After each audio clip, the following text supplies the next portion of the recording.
أشهد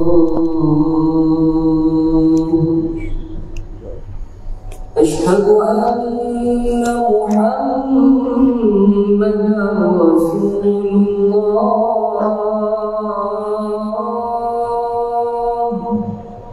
أشهد أن محمدا رسول الله.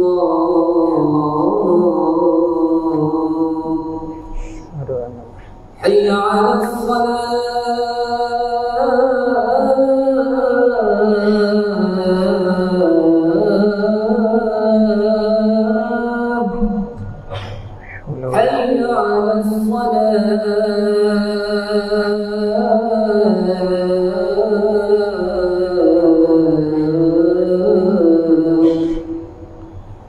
حي على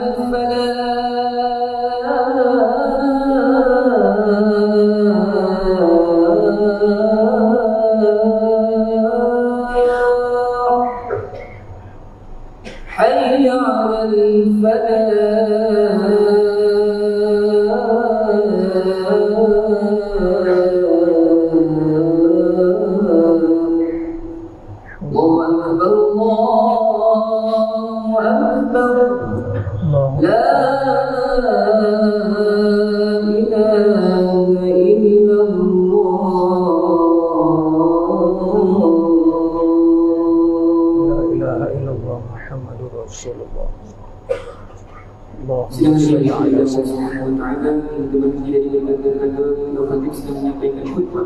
Hadis diriwayatkan oleh Abu Hurairah radhiyallahu anhu bahawa Rasulullah sallallahu alaihi wasallam bersabda yang makmumnya, barang siapa berkata kepada Ibnu Khatib sedang menyampaikan khutbah, walaupun masih ada seorang yang perkataan dia sekalipun, maka dicari khutbah pada Jumaat pada ketika itu oleh beliau dengan manfaat. Mudah-mudahan dapat berkata rahmat Allah Subhanahu wa taala. Insyaallah.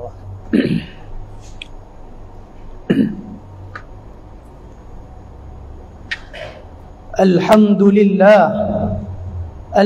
لله القائل وتلك القرى أهلكناهم لما ظلموا وجعلنا لمهلكهم موعدا أشهد أن لا إله إلا الله وحده لا شريك له وأشهد أن سيدنا محمدا عبده ورسوله اللهم صل وسلم وبارك وكرم على سيدنا محمد وعلى آله وأصحابه أجمعين أما بعد فيا عباد الله اتقوا الله أوصيكم وإياي بتقوى الله فقد فاز المتقون قال الله تعالى في كتابه العزيز يا أيها الذين آمنوا أطيعوا الله وأطيعوا الرسول وأولي الأمر منكم فإن تنازعتم في شيء فردوه إلى الله والرسول إن كنتم تؤمنون بالله واليوم الآخر ذلك خير وأحسن تأويلا. Bermaksud, wahai orang yang beriman, taatlah kamu kepada Allah dan taatlah kamu kepada Rasulullah sallallahu alaihi wasallam dan kepada ulil amr, yakni orang yang berkuasa daripada kalangan kamu. Kemudian jika kamu berbantah-bantah, yakni berselisihan dalam sesuatu perkara, maka hendaklah kamu mengembalikannya kepada kitabullah, yakni Al-Quran dan As-Sunnah Rasulnya. Jika kamu benar-benar beriman kepada Allah dan hari akhirat, yang demikian adalah lebih baik bagi kamu dan lebih elok pula kesudahannya. Sidang Jumaat yang dirahmati Allah sekalian, marilah bersama-sama kita bertakwa kepada Allah Subhanahu wa ta'ala dengan bersungguh-sungguh menjunjung segala titah perintahnya dan meninggalkan segala larangan dan tegahannya. Mudah-mudahan kita semua tergolong dalam kalangan orang yang beriman, bertakwa dan beramal saleh. Khutbah pada hari ini akan menyentuh berkenaan tajuk hidup bahagia tanpa dadah. Ma'asyiral muslimin rahimakumullah, kehidupan manusia sememangnya dipandu dengan peraturan-peraturan yang telah ditetapkan oleh Allah Subhanahu wa ta'ala. Perkara yang berkaitan dengan halal dan haram adalah merupakan garis pemisah di antara orang yang beriman dan orang yang ingkar terhadap perintah Allah Subhanahu wa ta'ala. Adalah menjadi tanggungjawab yang besar bagi setiap orang yang beriman untuk memelihara diri mereka daripada segala bentuk kemungkaran dalam kehidupan. Hal ini dapat dilihat dalam sejarah umat-umat yang terdahulu. Allah Subhanahu wa ta'ala memberikan kelebihan kepada mereka sebagai suatu nikmat yang besar dalam kehidupan mereka. Ada kaum yang dikurniakan kebijaksanaan dalam membuat bangunan. Ada juga kaum yang diberi nikmat kekuatan dan kehebatan dalam peperangan. Ada juga kaum yang dikurniakan nikmat rezeki dalam bentuk tanah yang subur untuk bercocok tanam.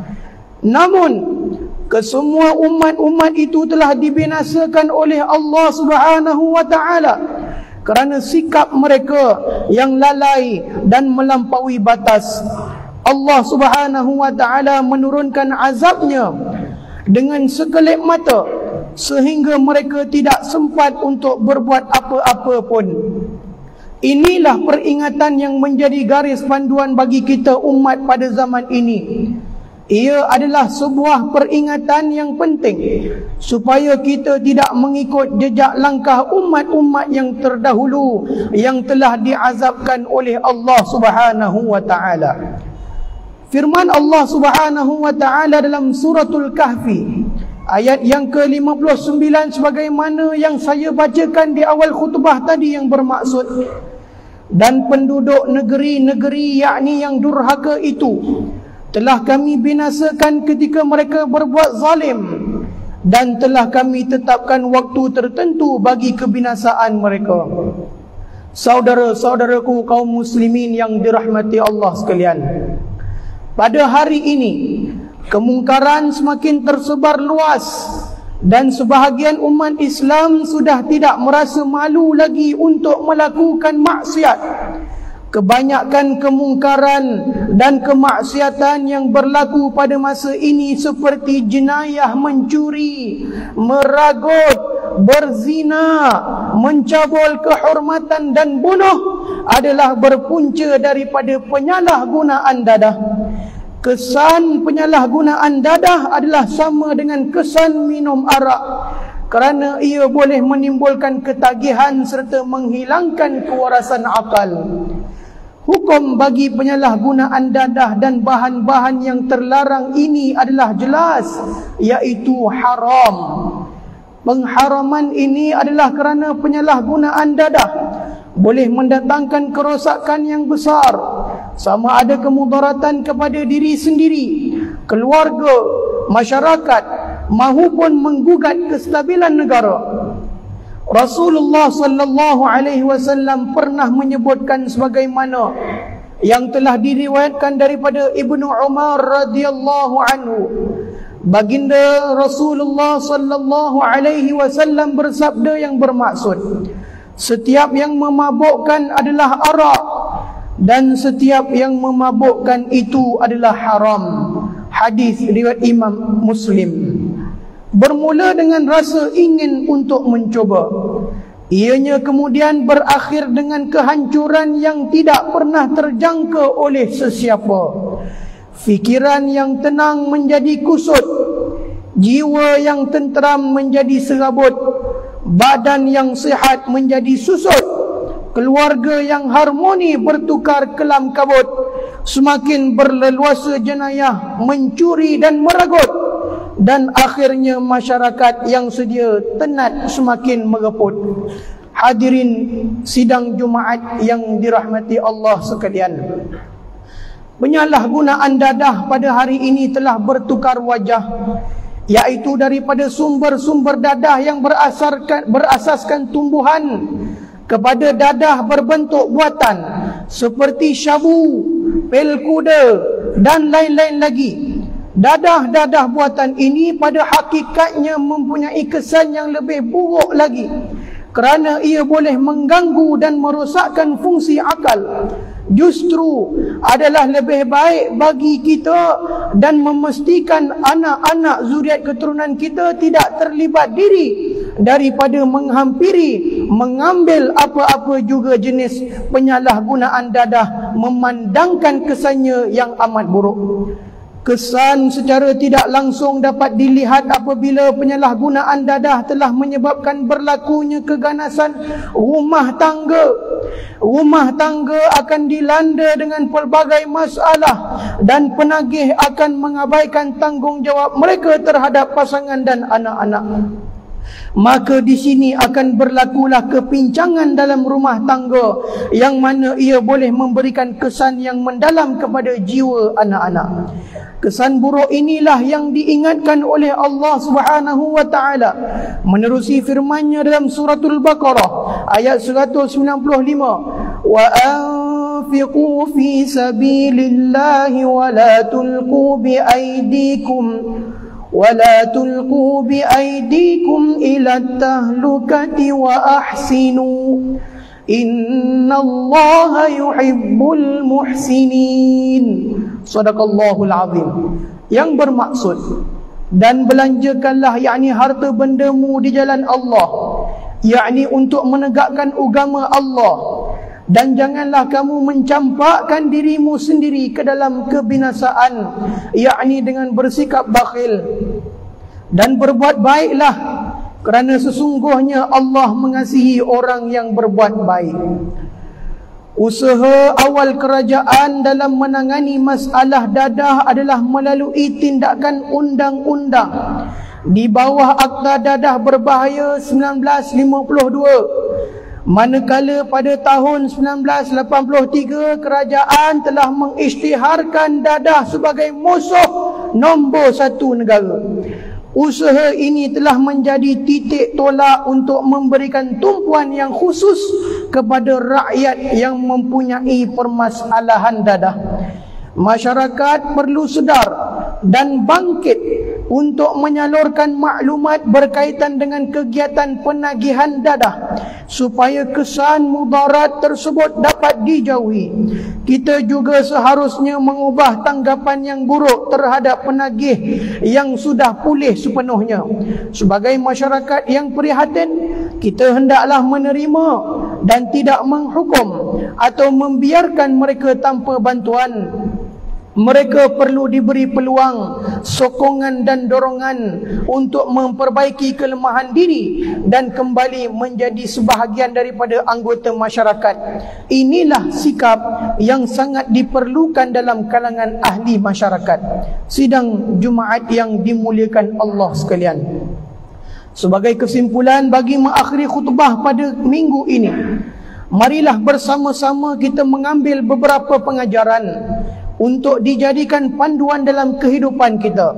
Yang pertama, umat Islam hendaklah menyedari bahawa hukum penyalahgunaan dadah dan apa-apa jua bahan yang terlarang, bahan-bahan yang memabukkan adalah diharamkan oleh Al-Quran, Al-Hadis dan agama Islam, kerana ianya boleh mendatangkan bahaya dan merosakkan diri, keluarga, masyarakat, negara dan agama.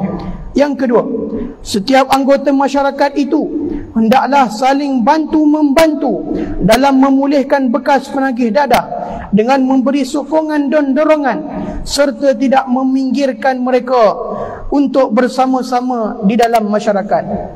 Dan yang ketiga, umat Islam hendaklah meyakini bahawa mengambil tugas, mengambil sebagai tanggungjawab amar ma'ruf nahi mungkar, menyeru manusia kepada kebaikan dan mencegah kepada kemungkaran adalah perintah Allah Subhanahu wa taala, dan ia merupakan tanggungjawab kita bersama. Firman Allah Subhanahu wa taala dalam surah At-Taubah ayat yang ke-71, A'udzu billahi minasyaitonir rajim. وَالْمُؤْمِنُونَ وَالْمُؤْمِنَاتُ بَعْضُهُمْ أَوْلِيَاءُ بَعْضٍ يأمرون بالمعروف وينهون عن المنكر ويقيمون الصلاة ويؤتون الزكاة ويطيعون الله ورسوله أولئك سيرحمهم الله إن الله عزيز حكيم. Sadaqallahul azim. Dan orang yang beriman lelaki dan perempuan, sebahagian mereka menjadi penolong bagi sebahagian yang lain. Mereka menyuruh melakukan yang ma'ruf dan mencegah daripada yang mungkar. Mereka mendirikan salat, menunaikan zakat serta taat kepada Allah dan Rasulnya. Mereka itu akan diberi rahmat oleh Allah. Sesungguhnya Allah Maha Perkasa lagi Maha Bijaksana. Barakallahu li wa lakum fil Qur'anil azim wa nafa'ani wa iyyakum bima fihi minal ayati wadh-dhikril hakim wa taqabbala minni wa minkum tilawatahu innahu huwas sami'ul alim. Aqulu qawli hadha wa astaghfirullahal azim li wa lakum wa lisairil muslimina wal muslimat wal mu'minina wal mu'minat fastaghfiruhu faya fawzal mustaghfirin wa ya najatat taibin. آمين آمين يا موفق الطائعين وفقنا لطاعتك أجمعين وتب علينا وعلى المسلمين واغفر ذنب من يقول أستغفر الله العظيم ونستغفر الله.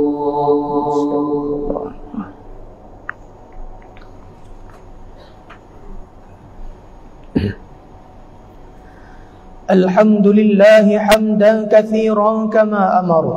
أشهد أن لا إله إلا الله وحده لا شريك له إقرارا بربوبيته وإرغاما لمن جحد به وكفر. وأشهد أن سيدنا محمدا سيد البشر صلى الله وسلم على سيدنا محمد وعلى آله وصحبه ما اتصلت عين بنظر وأذن بخبر. أما بعد فيا عباد الله اتقوا الله فيما أمر وانتهوا عما نهاكم عنه وزجر. Wahai sekalian hamba Allah, ingatlah bahawa dunia ini adalah tempat tumpangan untuk sementara waktu. Akhirat jualah sebenar-benar tempat yang kekal untuk selama-lamanya. Oleh itu marilah kita bertakwa kepada Allah Subhanahu wa taala dengan melaksanakan segala titah perintahnya dan meninggalkan segala larangannya. Semoga kita semua mendapat kebahagiaan serta terselamat diri daripada siksaan api neraka. Allah berfirman dalam suratul Ahzab ayat 56, Innallaha wa malaikatahu yusalluna 'alan nabi ya ayyuhalladzina amanu sallu 'alaihi wa sallimu taslima. Bermaksud sesungguhnya Allah dan malaikatnya berselawat, memberi segala penghormatan dan kebaikan kepada Nabi Muhammad sallallahu alaihi wasallam. Wahai orang yang beriman, berselawatlah kamu kepadanya serta ucapkanlah salam sejahtera dengan penghormatan yang sepenuhnya.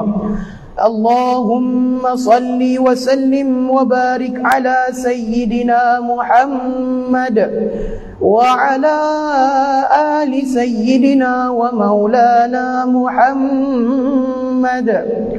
Marilah kita bermohon kepada Allah Subhanahu wa taala, semoga Allah meridai akan khalifah-khalifah Rasulullah sallallahu alaihi wasallam, yaitu Sayyidina Abu Bakar As-Siddiq radhiyallahu anhu, Sayyidina Umar bin Al-Khattab radhiyallahu anhu, Sayyidina Uthman bin Affan radhiyallahu anhu, dan Sayyidina Ali bin Abi Thalib radhiyallahu anhu, dan juga sahabat-sahabat baginda yang sama-sama berjuang menegakkan agama Allah yang maha suci ini radhiyallahu ta'ala anhum ajma'in. Seterusnya kepada bapa saudara junjungan kita Sayyidina Hamzah dan Sayyidina Abbas radhiyallahu anhuma. Cucunda-cucunda baginda Sayyidina Hasan dan Sayyidina Husain radhiyallahu anhuma. Putri-putri baginda Sayyidatina Fatimah Zahra dan lain-lainnya radhiyallahu anhunna. Isteri-isteri baginda Sayyidatina Khadijah, Sayyidatina Aisyah dan lain-lainnya radhiyallahu anhunna. Kepada sekalian keluarga, sahabat-sahabat, pengikut-pengikut sahabat radhiyallahu taala anhum ajma'in, dan yang menuruti mereka itu dari semasa ke semasa hinggalah ke hari kiamat. Allahumma ighfir lil muslimina wal muslimat wal mu'minina wal mu'minat al ahya'i minhum wal amwat.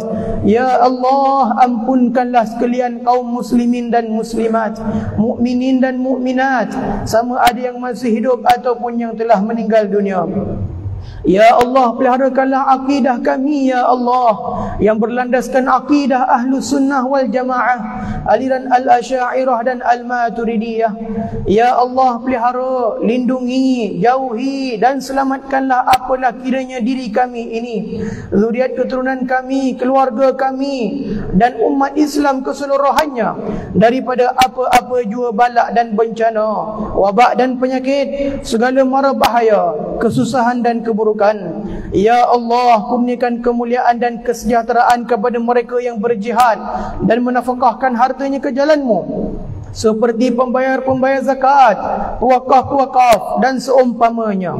Ya Allah, kurniakanlah taufik dan hidayah, kekuatan, kesejahteraan, pertolongan kepada ketua-ketua negara Islam dan raja-rajanya, khasnya kepada Abdakal Haris Ali Syariatik, Seri Paduka Baginda yang di-Pertuan Agong As-Sultan Ibrahim, Wasri Paduka Baginda Raja Permaisuri Agong Raja Zaris Sufia, kepada Tengku Mahkota Ismail Pemangku Sultan Johor, Cik Puan Mahkota Khalidah Johor dan Tunku Iskandar Raja Muda Johor, juga Paduka putera-putera dan putri, kerabat-kerabat diraja serta rakyat sekalian.